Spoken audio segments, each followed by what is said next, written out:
নমস্কাৰ এনিটক চাই থকা প্ৰত্যেকগৰাকী দৰ্শকক এই মুহূৰ্তত ধন্যবাদ জ্ঞাপন কৰিছো ২৬ৰ লোকসভা নিৰ্বাচনক লৈ এতিয়া চাৰিওফালে চলিছে জল্পনা কল্পনা প্ৰতিটো ৰাজনৈতিক দল সংগঠন তৎপৰ হৈ পৰিছে শাসকীয় দল বিজেপি এফালে কেনেদৰে ২৬ৰ বিধানসভা নিৰ্বাচনত সংখ্যাগৰিষ্ঠ আসন লাভ কৰিব পাৰি তাক লৈ ব্যস্ত হৈ পৰাৰ সমান্তৰালভাৱে দেখিবলৈ পোৱা গৈছে বিৰোধী শক্তিও কেনেদৰে বিজেপিক শাসনৰ গাদীৰ পৰা আঁতৰাই অসমৰ শাসনৰ বাগজৰি নিজৰ হাতলৈ আনিব পাৰে তাক লৈ জল্পনা কল্পনাত ব্যস্ত হৈ পৰিছে তাৰ মাজতে এটা প্ৰসংগ বৰ্তমান ৰাজ্যৰ ৰাজনীতিত ধুমুহাৰ দৰে চলিবলৈ আৰম্ভ কৰিছে সেয়া হৈছে বিৰোধী শক্তিৰ ঐক্যবদ্ধভাৱে নিৰ্বাচনত অৱতীৰ্ণ হোৱাৰ প্ৰসংগ কিন্তু সেই প্ৰসংগতে এতিয়া দেখা পোৱা গৈছে যে বিৰোধীৰ যি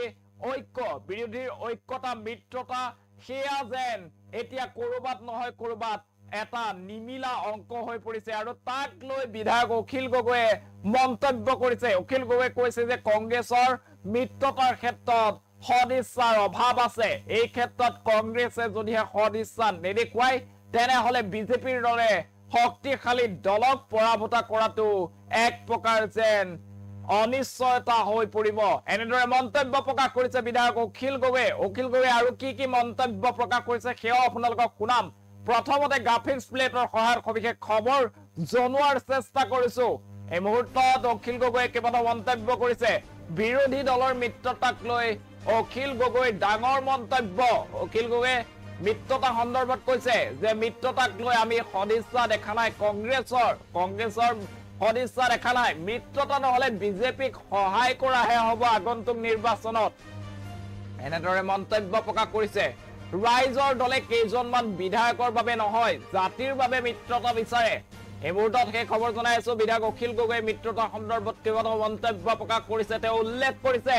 যে কংগ্ৰেছ দলৰ তৰফৰ পৰা কোনো ধৰণৰ সদিচ্ছা আমি দেখিবলৈ পোৱা নাই মিত্ৰতাৰ ক্ষেত্ৰত প্ৰায়ে অখিল গগৈয়ে কৈ আহিছে যে বিৰোধী শক্তি ঐক্যবদ্ধ হ'ব লাগিব ঐক্যবদ্ধভাৱেহে বিজেপি দলক পৰাভূত কৰিব পৰা যাব বিজেপি দলক হৰুৱাব পৰা যাব আগন্তুক ২৬ৰ নিৰ্বাচনত অখিল গগৈ তৰফৰ পৰা কংগ্ৰেছলৈ আহ্বান জনোৱা হৈছিল যে বিৰোধী সকলো শক্তি একেলগ হ'ব লাগিব একেলগ হওক এনেদৰে মন্তব্য প্ৰকাশ কৰিছিল অখিল গগৈয়ে কেইবাখনো পত্ৰ লিখিছিল ভূপেন বৰালৈ তেতিয়াৰ কংগ্ৰেছৰ সভাপতি সমান্তৰালভাৱে লুৰিণজ্যোতি গগৈকো আহ্বান জনাইছিল যে ঐক্যবদ্ধভাৱে যি ২৬ৰ নিৰ্বাচন সেই ২৬ৰ নিৰ্বাচনত ঐক্যবদ্ধভাৱে বিজেপিৰ বিৰুদ্ধে এখন সংগ্ৰাম ঘোষণা কৰিবলৈ অখিল গগৈয়ে কৈছিল কিন্তু এতিয়া অখিল গগৈয়ে মন্তব্য প্ৰকাশ কৰিছে যে কংগ্ৰেছৰ ফালৰ পৰা কোনো ধৰণৰ সদিচ্ছা দেখিবলৈ পোৱা নাই মিত্ৰতাৰ ক্ষেত্ৰত আৰু যদিহে সোনকালে মিত্ৰতা কৰা নাযায় তেনেহলে কিন্তু বিৰোধী শক্তিয়ে যি বিজেপি আছে বিজেপি দলক হৰুৱাটো সহজ নহব বিৰোধী শক্তিৰ বাবে অখিল গগৈয়ে কেইবাটাও ডাঙৰ মন্তব্য কৰিছে অখিল গগৈয়ে উল্লেখ কৰিছে যে আমি নিজৰ মাজত মন্ত্ৰী বিধায়ক বা মুখ্যমন্ত্ৰী পদৰ বাবে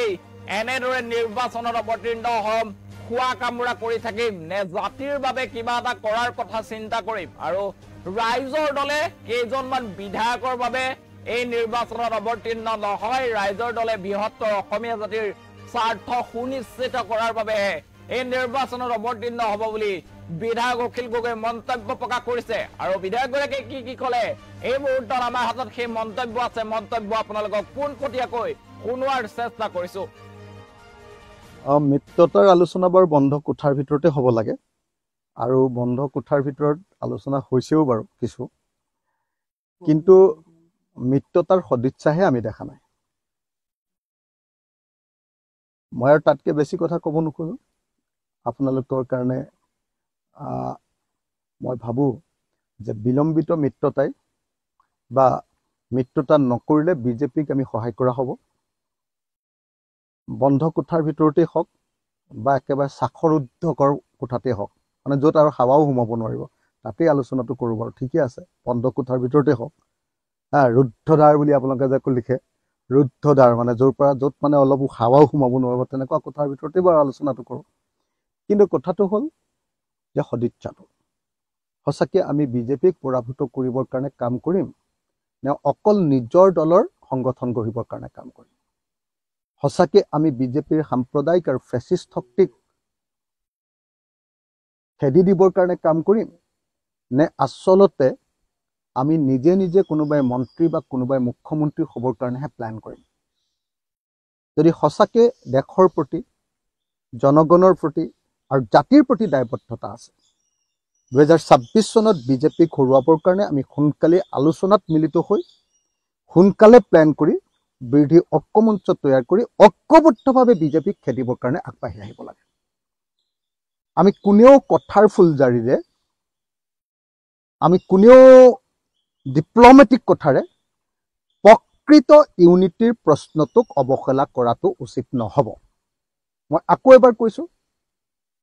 যে বিলম্বিত মিত্ৰতাই বিজেপিক আকৌ 2026 চনত অহাত সুবিধা কৰি দিব।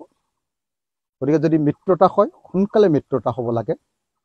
মই বাৰম্বাৰ এটা কথা কৈ আছোঁ যে কাইলৈ ৰাইজৰ দলে যদি আমাৰ দলৰ কেণ্ডিডেটবিলাকক আমি পূৰা টকা খৰচ কৰিবলৈ, ইনভেষ্ট কৰিবৰ কাৰণে, কাম 100% কৰিবৰ কাৰণে যিবিলাক কাম কৰিব লাগে, আপোনালোকে জানে টেকনিকেল কামবিলাক, চববিলাক কামৰ দায়িত্ব দি দিওঁ সমষ্টিয়ে, সেই মানুহবিলাকক পিছত টিকেট নিদিওঁ বুলি কৈ আমি মাত্ৰ কংগ্ৰেছৰ পৰা 2টা 3টা 5টা 10টা 20টা চিট লৈ আমি পিছত তেতিয়াহ'লে মিত্ৰতা কৰিব নোৱাৰিম, কাৰণ মানুহবিলাককতো কাম কৰিবলৈ দি দিম। সেইকাৰণে আমি বিচাৰিছিলোঁ যে জুন মাহৰ ভিতৰতে মিত্ৰতাটোৰ কথাটো এটা ফাইনেল সিদ্ধান্ত হওক। হোৱা নাই। বিভিন্ন ধৰণৰ কথাৰ পাকত মানে বস্তুটো মিত্ৰতাটো মানে ঢাকি ৰখা হৈছে। গতিকে সোনকালে মিত্ৰতাটো কৰাটো দৰকাৰী আছিলে। এইটো আমাৰ স্বাৰ্থত নহয়। মই বাৰম্বাৰ কৈ আছোঁ যে ৰাইজৰ দলে কেইজনমান বিধায়ক পাবৰ কাৰণে নহয়, ৰাইজৰ দলে কোনোবা মানুহক নিজৰ মন্ত্ৰী পাতিবৰ কাৰণে নহয়, নিজৰ দলৰ প্ৰকৃত অৰ্থত বিজেপিৰ সাম্প্ৰদায়িক ফেচিষ্ট আৰু জনগণ বিৰোধী চৰকাৰখনক, জাতিদ্ৰোহী এই চৰকাৰখনক খেদিবৰ কাৰণে আমি মিত্ৰতা অচিৰেই কৰা দৰকাৰ। আৰু এই কথাটোৰ মৰ্ম উপলব্ধি নকৰাকৈ কথাৰ কাৰসাজিৰে যদি আমি মিত্ৰতাক পিছুৱাই থাকোঁ, তেতিয়াহ'লে কিন্তু সমগ্ৰ জাতিটোৰ লোকচান হ'ব। আমাৰ ব্যক্তিগত হয়তো কাৰোবাৰ লাভ হৈ যাব, কিন্তু সামগ্ৰিকভাৱে জাতিটোৰ লোকচান হ'ব, দেশৰ লোকচান হ'ব, অসমৰ জনগণৰ লোকচান হ'ব।